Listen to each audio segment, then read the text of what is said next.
Well, hello, class. I'm out here in the goat field today. It's kind of hot. Everybody's been inside. Show us your face there, old buddy. Yeah, okay. So what I want to tell you about today is thinking about, what are you doing, buddy? I want you to think about where you get your advice from. Do you get it from people who don't know what they're talking about? Do you get it from people who are tried and true in the field? Or do you get it from those who really are just looking for a sense of belonging? So, just like you probably shouldn't take advice on money from those who are broke,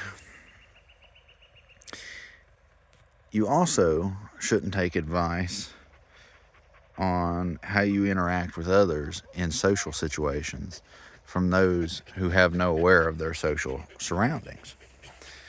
So, I really think that it's important to understand how animals behave with one another and to see that oftentimes you'll see these goats sparring. You'll see them acting different ways with one another. And when you see them fighting, or when you see them getting along, or when you see them mating, you understand what's at work here. Look, I got a dog following me around. But you got to understand what's at work, what the social cues are. So just like in the animal kingdom, the social cues are that of the animals. So ours are very similar to the animals. They are very important. The goats stay together as a herd. And what happens is, more often than not, is a herd queen emerges, usually a female. And that female runs the herd. They follow her lead. Wherever she goes, the herd follows. And the herd sticks together because there's strength in the numbers, right? And so that strength comes from following that queen around. And that queen exerts her dominance by suppressing the other goats' vies for dominance, when they vie for dominance. And so what you'll find oftentimes is in an organization that you're working for, there's going to be an individual who may or may not actually have a position of authority. And they're going to have that dominance. People are going to follow their lead. And when they follow their lead, they're going to do things that are not necessarily in their best interest, or might even be questionable for the organization, just so that they can satisfy that individual. So when talking to other people, sometimes it's in their best interest to not give you good advice, purposefully. So when they give you bad advice on purpose, there's a reason. When people act, I just stepped in that big old hole right there. When people act a certain way, it could be incompetence. If they give you bad financial advice and they're poor with money, that's incompetence. But you should not listen to that individual. You should be discerning about who you listen to. When it comes to someone giving you bad financial advice on purpose, let me give you an example of that. Someone who is writing a book, and let's say they claim that they have $100 million. Well, why do they need to write a book to tell you about how to make $100 million? They're writing that book to sell that book to you so that they can make money. They don't need to sell you courses for $10,000 if they have $100 million. Okay? If they're that successful, they do not need you to pay them that amount of money for that service. Okay? What they're going to do is probably tell you The best way to make money is to sell courses to other people on how to make money. Well, in that case, no one really knows what they're talking about, and everybody's listening to them. Okay? No one actually knows what they're talking about when they do that. And so this culture of fake it till you make it needs to stop. Don't fake it until you make it. Learn from those who have made mistakes before and who've told you about their mistakes, or who haven't, and just watch and observe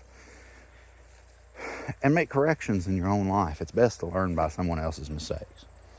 And so my mistake early in life was that ultimately I thought that I had more knowledge than I did. And I didn't really listen very closely to the old timers, because they gave old advice that really didn't apply now. That was old time advice.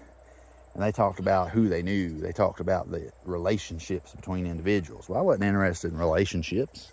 I was interested in building an empire for myself. I was interested in buying a bunch of land. I was interested in whatever else, getting a house, getting vehicles. I wasn't interested in relationships. Well, as you can tell, even to these goats, relationships are everything, okay? That one is that one's baby. Still following her around. Now, she's weaned. You're weaned. You're weaned, aren't you? But she still follows her around. Relationships are everything. Now, as you can tell, these two, that's son, that's mother. That's mother, that's son. They came up together.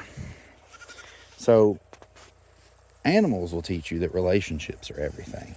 And if you actually want to be successful in your life, building those relationships with people who matter. Well, how do you find out who matters? Okay? How do you find out which relationships matter? Sometimes it's not your biological relationship. See? He's going to mama. Your relationships are what matter. And the old timers didn't tell me that expressly, but all they would talk about when they talked about their success was their relationships with others. And all they seemed to worry about was getting up with other people and having a Christmas get together, or getting together and having a cookout. That's all they really cared about. That's all they really had fun doing. Okay? But you can tell when someone else has your best interest in heart if they're willing to go out of their way for you, for real. So I talked to a contractor today, and I've known him for years. And my job is to hire contractors for jobs.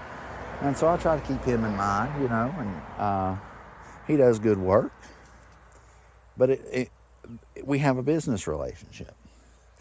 In that business relationship, I told him, I said, listen, I'm not going to hire you to do this year. We don't need it.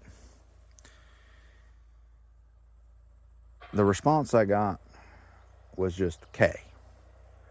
Well, and I gave him a really good reason as to why, and I told him everything, and I just got K in response. Well, I've known him for years, and I thought we were friends, and got along well and everything, and now I realize that a lot of, me trying to be friendly with him and trying to keep him in mind for things was all for naught. Why does it matter? He's simply in it for the money. He is simply in it for himself. And so I found that relationship was not worth cultivating. And all it took was a simple message. Hey, man, we're not going to use you this year. We're going to try to use you next year on this. We've got you in mind, but we really don't need it this year. That's all it was. And so I've learned that I was trying harder to cultivate the relationship than he was. So I readjust. Is there someone better who could do the job? And if the answer is no, then I'll call him next year. If the answer is yes, then I won't call him next year. Simple as that. See, before I hadn't even thought about it that much. Well, he did okay. He did a good job.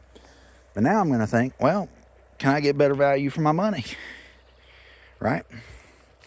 So, Don't cultivate relationships that don't matter. Don't waste your time that way. There's a lot of things you can do to waste your time. Don't make it that. Anyway, don't take money advice from a broke person. Don't cultivate relationships that don't matter to the other party. And the best way you can tell if they matter is always, always, always be truthful. Be truthful with that person. If the truth hurts them, tell them anyway. If the truth is going to put a strain on your relationship, tell them anyway. If they take it well, they take it in stride, and they have your best interest in mind, okay. Now, don't use people, because then you're just guilty of the same thing you're accusing them of. You know, you're not actually wanting to cultivate real relationships with people. You're just cultivating them for your own personal gain. But I find when you cultivate those relationships in the interest of the relationship itself and in the interest of helping the other individual, you get much better results. When you hang out with people who are like-minded, you get better results. And if that like-mindedness is where your goal is to become, then that's what you need to be around. Don't be around people who constantly drag you down. And so, especially important as a young adult is don't be around people who act like they're 16 when they're 20.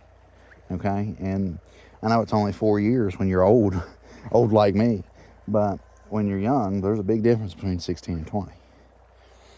And if you want to be ahead in life, you associate with those who are ahead in life and who are ahead of you in life and can tell you where your mistakes lie. Don't hang out with the people who are the past. Don't hang out with people who can't tell you or give you advice on the way you want to go. And so you should also be willing to offer something to them. All relationships should be reciprocal in nature. And that doesn't mean you scratch my back, I scratch yours in a way that is quid pro quo necessarily, straight up. But I'll give you a gift, and I know I don't want anything in return, but I do know that if I need help, you'd be there to help me. So anyway, in seeking out your life and your relationships, think about these things, and this is what psychology is supposed to teach us. Y'all have a great week.